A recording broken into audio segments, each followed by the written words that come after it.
Speaker sir, మాజీ మంత్రివర్యులు హరీష్ రావు గారు 5 సార్లు శాసనసభ్యుడిగా, నా తెలిసక్క లెక్కలు 5 సార్. ఆయన ఏదో దొంగ లెక్కలు కలుపుకొని వేయడని చెప్తుంటాడు, కానీ ఆయన ఎన్నికైందే 2005లో, 2005, 2009, 2014, 2018, 2023.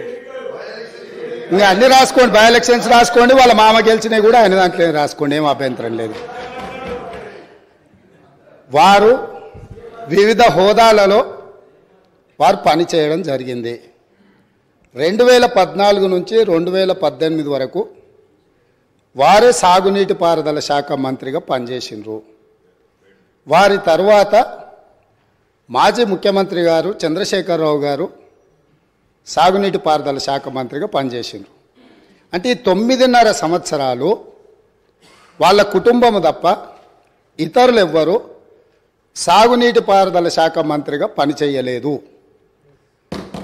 వారు ఆర్థిక మంత్రి తర్వాత ఈ రాష్ట్రం మీద ఉన్న అప్పులు కానీ, వివిధ కార్పొరేషన్ల పేరు మీద చేసిన అప్పులు కానీ సంపూర్ణంగా వారి దగ్గర సమాచారం ఉంటుంది. ఎందుకంటే ప్రతిరోజు రిజర్వ్ బ్యాంకు వాళ్ళ దగ్గర ఉన్న నిల్వలన్నీ మన అవసరమైంది అనే రిపోర్ట్ ఫైనాన్స్ సెక్రటరీ గారికి ఇస్తారు. ఫైనాన్స్ సెక్రటరీ గారికి ఇచ్చినట్టే అది ఫైనాన్స్ మినిస్టర్ ఇచ్చినట్టే. ఇప్పుడు నేను వారు పదే ఎన్నికల సందర్భంలో కాళేశ్వరం ప్రాజెక్టు అంచనాలే 80,000 కోట్లు, 1,00,000 కోట్ల అవినీతి జరిగిందని ఎట్లా అంటారు? వీళ్ళు లీడర్లు కాదు, వీళ్ళు రీడర్లు, రాసిచ్చింది మాత్రమే చదువుతారని చెప్పి ప్రజల్ని మభ్యపెట్టడానికి శాయశక్తుల్లో వాళ్ళ కుటుంబం అంతా ప్రయత్నం చేసిండ్రు. సరే, మేమేం చెప్పినాం, వాళ్ళు ఏం చెప్పినారు, ప్రజలు అనేది పక్కన పెడితే వాస్తవాలు అనేటివి కొన్ని ఉంటాయి. ఆర్థిక శాఖ ఉన్నది. ఈరోజు ఆర్థిక శాఖకు మొన్నటి వరకు పనిచేసిన మంత్రి గారు పేజీ నెంబర్ 21 వారు చూసుకోవాలి తమరి ద్వారా, మిగతా సభ్యులు కూడా.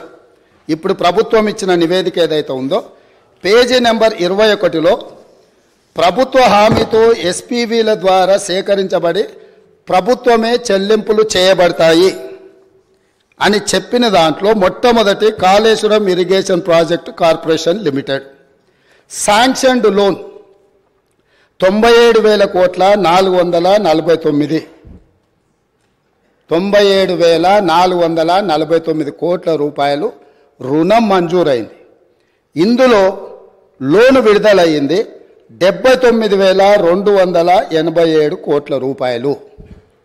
నేనిప్పుడు తమరి ద్వారా ఆర్థిక మంత్రి గారిని సూటిగా ప్రశ్నించదలుచుకున్నా. మాజీ వాళ్ళు అనుకోవాలి, ఆ భ్రమలలోనే ఉంటే బయటికి పోతారు. అయితే ఈరోజు అధికారిక లెక్కలు ఇవి కార్పొరేషన్ ద్వారా లోన్లు చేయబడిన అప్పు 97,449 కోట్లు. ఇవి కాకుండా కాళేశ్వరం ప్రాజెక్టుకు రాష్ట్ర ప్రభుత్వం ఖర్చు పెట్టింది. వాటి వివరాలను కూడా తీసుకొని మేము ఇస్తాము. ఈరోజు వారు సభను మళ్ళీ మీ ముందు తప్పుదో పట్టిస్తున్నారు. కాబట్టి సభలో సంపూర్ణమైన సమాచారంతో, అనుభవంతో ఆ సభ్యులు మాట్లాడితే మాకు ఎలాంటి అభ్యంతరం లేదు. కానీ సభ ద్వారా తెలంగాణ రాష్ట్ర ప్రజలని తప్పుదోవ పట్టించి కాళేశ్వరం అద్భుతం అని చెప్పుకునే ప్రయత్నం ఏదైతే చేస్తుండ్రో, ఈ సభ ఇచ్చిన అవకాశాన్ని దుర్వినియోగం చేయడం అనేది ఇది దుర్మార్గమైన చర్య. కాళేశ్వరం ప్రాజెక్టు పూర్తి అంచనాలు నేను ఆర్థిక శాఖకు ఆదేశాలు ఇచ్చిన.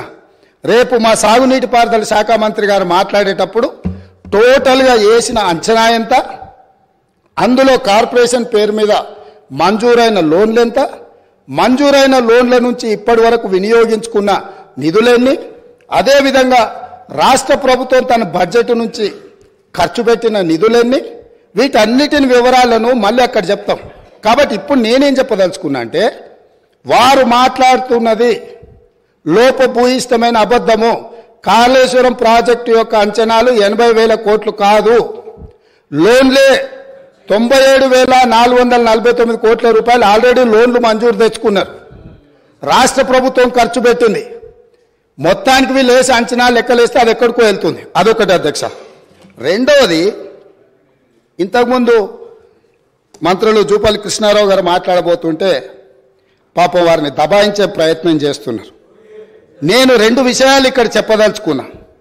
ఆర్థిక మంత్రి గారే కాళేశ్వరం మీద పెట్టిన నివేదికలో, రాష్ట్ర ప్రభుత్వం ఇచ్చిన నివేదికల వీళ్ళు చెప్పింది కాళేశ్వరం ప్రాజెక్టు కట్టడం ద్వారా ఆ నీళ్లు రైతులకు అమ్ముతాము, ఆ నీళ్లు ఇండస్ట్రీస్కి అమ్ముకుంటాము, ఇట్లా ఈ ప్రాజెక్టు ద్వారా నీళ్ళన్నీ పైసలకే అమ్ముతాం, ఉచితంగా ఎవరికి ఇయ్యము. వ్యవసాయంతో సహా ఏం చూపించిండ్రు? 1 సంవత్సరానికి ఆదాయం 5,199 కోట్ల రూపాయల ఆదాయం వస్తుంది. కాళేశ్వరం ప్రాజెక్టు కట్టి వ్యవసాయానికి నీళ్ళు అమ్ముతాం, పరిశ్రమలకు నీళ్ళు అమ్ముతాం, తాగడానికి నీళ్ళు అమ్ముతాం, మొత్తం వ్యాపారమే చేస్తాం.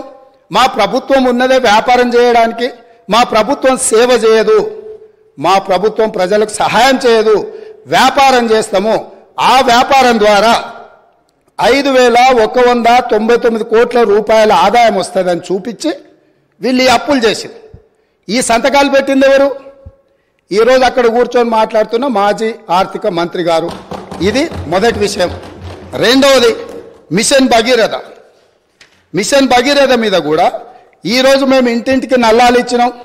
అసలు మీరు పుట్టినప్పుడు ఇటు ఉన్నోళ్ళని అందరిని అడుగుతున్నా, వారిని కూడా అడుగుతున్నా. 2014 కంటే ముందు మన మంచినీళ్ళు తాగలేదా అధ్యక్ష? మన గ్రామాలలో నల్లాలు లేవా? మన గ్రామాలలో నీళ్ళ ట్యాంకులు లేవా? వీరొచ్చినాకనే శివుడి తల మీద ఉన్న గంగను భూమి మీదకి తెచ్చి, భూమి మీద ఉన్న గంగను కాళేశ్వరంలోకి పారించి, కాళేశ్వరం ఉన్న గోదావరి జలాలను మన ఇంట్లల్లో నల్ల ద్వారా ఇచ్చి మన జీవితాలు ధన్యమైనట్టు, అదేదో వీళ్ళు అద్భుతం చేసినట్టు, అదేదో ఉచితంగా ఇస్తున్నట్టు, ఈ ఉచితంగా ఇవ్వడం ద్వారా తెలంగాణనే దేశానికి నెంబర్ 1గా ఆదర్శంగా ఉన్నట్టు ఈ సభలో నించొని, బయట రాజకీయ ఉపన్యాసాలు ఏమి ఇచ్చుకున్నా మనకేం అభ్యంతరం లేదు అధ్యక్ష, కానీ సభను మిస్లీడ్ చేసే విధంగా శాసనసభ వ్యవహారాల శాఖ మంత్రిగా గతంలో పనిచేసి ఆ అనుభవాన్నంతా ఉపయోగించి సత్యదూరమైన వార్తలు ఇక్కడ చెప్పడానికి ప్రయత్నం చేస్తున్నాడు. అందుకే మిషన్ భగీరథ మీద కూడా నేను చెప్పదలుచుకున్నా అధ్యక్ష.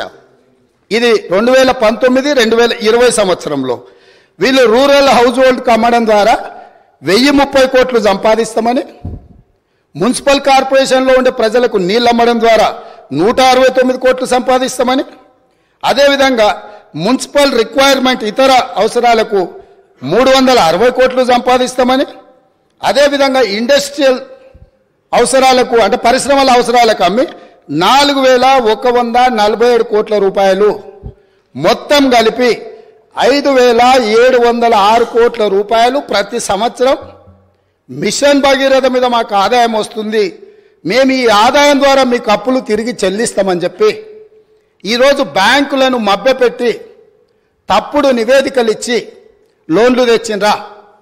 మాజీ ఆర్థిక మంత్రి గారు చెప్పాలి. లేదు, నిజంగానే ప్రజల దగ్గర వసూళ్లు చేసి తాగునీళ్లను సాగునీళ్లను వ్యాపారంగా మార్చి, వ్యాపార ఆట వస్తువుగా నీళ్లను మార్చి ప్రజల సెంటిమెంటును, తెలంగాణ ఉద్యమంలో వాళ్ళ పార్టీ చెప్పింది నీళ్లు నిధులు నియామకాలు, నీళ్లే మొదటి సింహభాగం వాళ్ళ ఉద్యమం, వాళ్ళ నాడు వాళ్ళ పార్టీ చెప్పుకున్నది. ఆ నీళ్ల ద్వారా వ్యాపారం చేసి దాదాపుగా ఒక్క కాళేశ్వరం ద్వారానే 5,199 కోట్లు, మిషన్ భగీరథ ద్వారా 5,706 కోట్లు, అంటే 10,800 కోట్ల రూపాయలు రైతులను పేద ప్రజలను ముక్కువిండి వసూలు చేస్తామని ఈ నివేదికలు ఇచ్చి అడ్డగోలుగా 1,000 కోట్ల రూపాయల అప్పులు తెచ్చి ఇప్పుడు ఈ అప్పులను బయట పెట్టినప్పుడు అవును మా చేతగానితనం వల్ల, మా నిస్సహాయత లేకపోతే అవగాహన లోపం వల్ల ఈరోజు ఇట్లా తప్పు జరిగింది, కాబట్టి దీన్ని సరిదిద్దుకోవడానికి ప్రధాన ప్రతిపక్షంగా ప్రభుత్వానికి సహకరిస్తామని ముందుకు వస్తాము అని మాట్లాడాల్సిన విషయాలను పక్కన పెట్టి ఈరోజు దబాయిస్తున్నారు. ఇంకొకటి అధ్యక్ష, ఇంతకుముందే వారు మాట్లాడుతూ తెలంగాణ టీఎస్ఐఐసి ద్వారా ఏవైతే లోన్లు ఉన్నాయో వాళ్ళే కట్టుకుంటారు, మాకేం సంబంధం లేదు అని, అసలు మేము కట్టాల్సిన పనే లేదని మాజీ ఆర్థిక మంత్రి గారు ఇదే సభలో అక్కడి నుంచో చెప్పారు. వారు ప్రవేశపెట్టిన నివేదిక అధ్యక్ష, ఇది నేను ఎక్కడి నుంచి తీసుకురాలే, 31 జనవరి 2023 టీఎస్ఐఐసి హడ్కో లోన్లకు వీటన్నిటికీ మేము గ్యారంటీ ఇచ్చి మేము కడతామని చెప్పి వాళ్ళు ఇచ్చిన నివేదిక. అంటే ఈరోజు ఏ కార్పొరేషన్ల ద్వారా లోన్లు తెచ్చినా పర్టికులర్గా వారు టీఎస్ఐఐసికి సంబంధించిన నిధులు మేము చెల్లించాల్సిన అవసరం లేదు, ప్రభుత్వానికి సంబంధం లేదు, వాళ్ళే చెల్లిస్తారనేది అయితే చెప్పిండో వారు సత్యదూరమైన అంశాలను ఇక్కడ ప్రస్తావించిండ్రు. కాబట్టి ఈరోజు వారిచ్చిన నివేదికనే ఇతరులు ఎవరో ప్రవేశపెట్టిండ్రు, వారికి సంబంధం లేదు, వారు చూడలేదు, వారికి అవగాహన లేదు అని అంటే మనకి ఎవరికి అభ్యంతరం లేదు. కానీ వారిచ్చిన నివేదికనే తప్పుదోవ పట్టించి ఈరోజు వారు లేదు లేదు నేను మాట్లాడిందంతా గతంలో చెప్పింది ఒక రకము, ఇప్పుడు చెప్తున్నది ఇంకొక రకం అని చెప్పి వారు మాట్లాడే ప్రయత్నం చేస్తారు. అదేవిధంగా వారు చాలా అద్భుతమైన బడ్జెట్ను ప్రవేశపెట్టినాం, మా అద్భుతమంతా చూసి దేశమంతా మమ్మల్ని ఏమంటారు మమ్మల్ని అనుకరించాలి, అంత అద్భుతమని 2015-16 క్యాగ్ నివేదిక ఏమన్నది అధ్యక్ష? వారి దగ్గర వారు ఆర్థిక మంత్రిగా పనిచేసిన వారి దగ్గర వివరాలు లేవా? దాంట్లో ఏం చెప్పిండ్రు? వీళ్ళు క్యాగ్ నివేదిక ప్రకారం ఆఫ్ బడ్జెట్ అంటే బడ్జెట్లో రాని అప్పులను తీసుకొచ్చి ఆదాయంగా చూపించి మొత్తం బ్యాంకులను ప్రభుత్వ వ్యవస్థలను తప్పుబట్టిండ్రు అని చెప్పి క్యాగ్ నివేదిక స్పష్టంగా ఈ రాష్ట్ర ప్రభుత్వాన్ని తప్పుబట్టింది. ఈ ప్రభుత్వం ఉద్దేశపూర్వకంగా ఆర్థిక సంస్థలన్నిటిని కూడా తప్పుదోవ పట్టించి అత్యధిక వడ్డీతో రుణాలు తీసుకొచ్చి ఈ రాష్ట్రాన్ని అప్పుల కూపంగా తయారు చేసిందని క్యాగ్ నివేదిక 2015-16లో ఇచ్చిన లేఖ అధ్యక్ష ఇది. అదేవిధంగా బడ్జెట్ తయారీలోనే లోపాలు ఉన్నాయని 2018-19లో అసలు మీరు తయారు చేస్తున్న బడ్జెట్లోనే లోపభూయిష్టంగా ఉన్నది, మీ విధానాన్ని మార్చుకోండి, మీ విధానాన్ని మార్చుకోవడం ద్వారా రాష్ట్రానికి మేలు జరుగుతుందని చెప్పి స్పష్టంగా క్యాగ్ మొట్టకాయలు వేసింది ఆనాటి ప్రభుత్వాన్ని. ఇన్ని రకాల వాస్తవాలు ఉన్నా వారికి ఉన్న అనుభవాన్ని అంతా కూడా వినియోగించి అబద్ధాలు చెప్పి ఈ సభను ఈ రాష్ట్ర ప్రజల్ని తప్పుదోవ పట్టించాలనే ప్రయత్నం చేస్తుండ్రో ఇది శాసనసభ వ్యవహారాలు నిర్వహించే మా శ్రీధర్ బాబు గారికి సూచన చేస్తున్నా.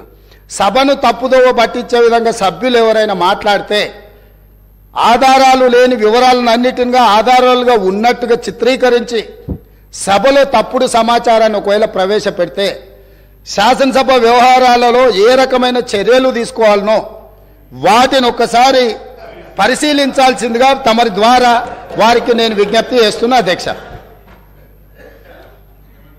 మదన్ మోహన్ గారు.